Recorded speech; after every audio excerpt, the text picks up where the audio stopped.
Space Quest 1, the Sarien encounter, was created by Scott Murphy and Mark Crow, aka the Two Guys From Andromeda, and first released by Sierra in 1986. When it comes to adventure games, this is one of the granddaddies of them all, and it went on to be one of the most successful adventure series of all time, with 5 sequels, several re-releases, and even some terrific fan-made games over the years. But it didn't start out that way. At the time, most of these adventure games centered around medieval or fantasy settings, with other Sierra games like The Black Cauldron, The Wizard and the Princess, and of course, King's Quest. The two guys came up with the idea for a sci-fi parody adventure game set in space, but at first, Sierra boss Ken Williams was skeptical it would work. So the two guys put together a demo for it anyway, which Ken Williams ended up really liking, and thus Space Quest was born. In fact, that demo ended up being the first few rooms of the final game.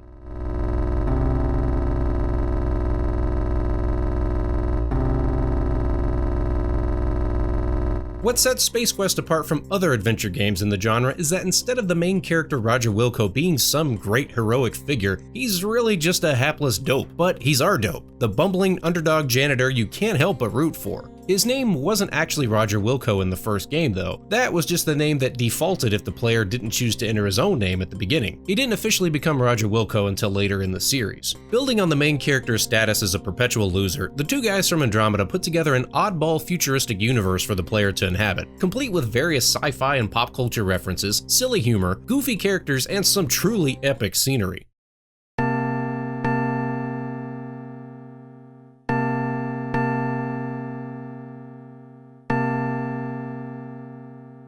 There's some really cool stuff here with the interiors of the various space stations and exterior shots of the spaceships. This is just a fun place to hang around. Even after you beat an area and move on, you just want to linger for a little while longer and see what you might have missed. The game is presented with gorgeous EGA graphics and Sierra's classic AGI engine. I just love the way these earlier games in the Space Quest series look. Space Quest 1 would eventually get a re-release in 1991 with VGA graphics, and although that version certainly has a more fleshed out soundtrack, EGA is still my preferred drink of choice when it comes to these old adventure games. And there's an actual story here. Roger works as a janitor on the Arcata, a scientific vessel where the crew has been working on a top-secret star generator, a device that, when fired at a lifeless planet or moon, could turn it into a fully functional sun. But if it was fired at a planet where there was already life, the consequences would be dire, and so forth. Yeah, it's basically the Genesis device from Star Trek II. The Arcata is attacked by Sariens who murder everyone aboard and steal the star generator. Roger awakens from his usual midday nap in the janitor's closet to find that he's the only member of the Arcata crew still alive, and that's where you come in. You have to find your way off the ship before it's destroyed, and also find and retrieve the star generator before the Sariens use it to blow up Roger's homeworld of Xenon. You control Roger with the arrow keys or the mouse, and you can enter text commands to tell Roger what you want him to do. The majority of gameplay consists of looking around, picking up items, interacting with the environment, and using said items in specific places to make something happen. Your reward for solving an area's puzzle is that you get to move forward with the story. This may sound a little dry and boring by today's standards, but trust me, this was frickin' awesome in 1986. You really felt like you were in control and you could just move around, checking things out, or just taking in the incredible scenery. Half the fun stemmed from just typing in various commands to see what sort of silly messages the developers threw in there. This game really had a warped sense of humor. The enjoyable part, to me at least, is games like this don't hold your hand. For example, when you're on the Arcata and you find the escape pod, it's not just as simple as plopping your butt in and taking off. No. You've gotta get the flight suit, wear the flight suit, open the airlock door, enter the airlock, operate the controls in the vehicle bay to bring the escape pod out, then physically enter the escape pod, power the escape pod on, engage the auto nav function, close the door, buckle your seatbelt, then physically pull the throttle to take off. Every one of those is a separate command, and if that doesn't sound like fun to you, well then phooey on you.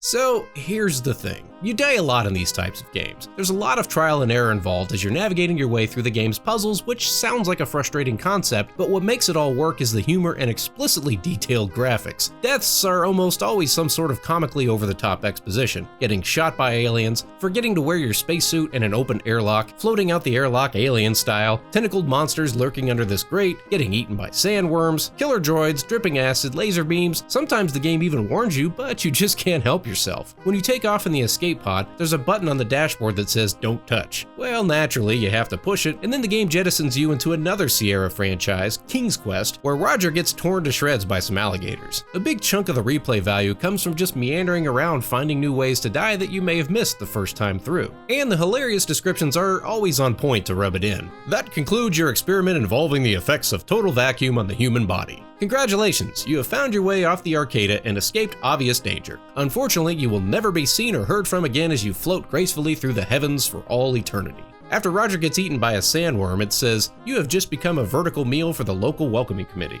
Sometimes Roger just can't catch a break. You're not even safe at the local tavern. If you roll 3 skulls on this slot machine, it just blows a hole in your head with a laser.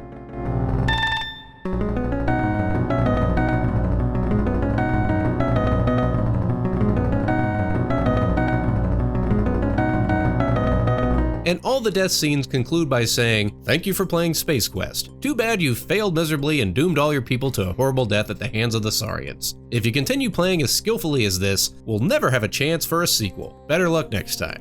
But fear not, adventurer, because you can save your game as often as you like, anywhere you like, and with as many different save slots as you like. That's gonna come in handy too, because I recommend making several save slots as you progress, especially every time you enter a new area. This game likes to throw some dead ends at you. For example, if you don't grab this electronic gobbledygook gadget that may or may not be a universal translator from the closet on the Arcada, then you may not be able to communicate with this bulbous-looking disembodied alien head later on in the game, and you'll be stuck. Now, to be fair, a good rule of thumb is that you almost always want to pick up every item you see in a game like this, so you probably wouldn't miss that one, but it's worth mentioning sometimes you can't always see the item you're even supposed to grab. For example, when your escape pod crash lands on Ulan's flats, if you don't use the look command around the wreckage inside and outside, you won't know that there are some items which may be useful later, such as a survival kit or a reflective piece of glass. Although this first entry in the series is still perhaps a little rough around the edges in its presentation, it's certainly not that long of a game, and you could argue it's not as humorous as future entries in the series, but it really is an absolute must for fans of Sierra games and adventure games in general. And if the graphics aren't your jib, you can certainly check out the VGA version instead. There isn't much in the way of sound in the EGA version, as it was 1986 after all, but what few music tracks and sound effects that are there are very well done.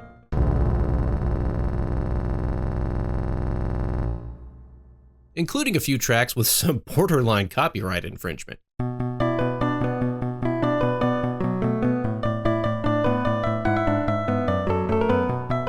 All is forgiven though. Seriously, these Space Quest games are fantastic, and if you've never played them, well, what are you waiting for?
did you think? Did you play the original Space Quest at all growing up, or perhaps discover it recently? I actually played them out of order myself, playing part 3 first and then backtracking later. Which Space Quest game was your favorite? As always, thank you for watching. Please don't text and drive, and I'll see you next time on Friday Night Arcade.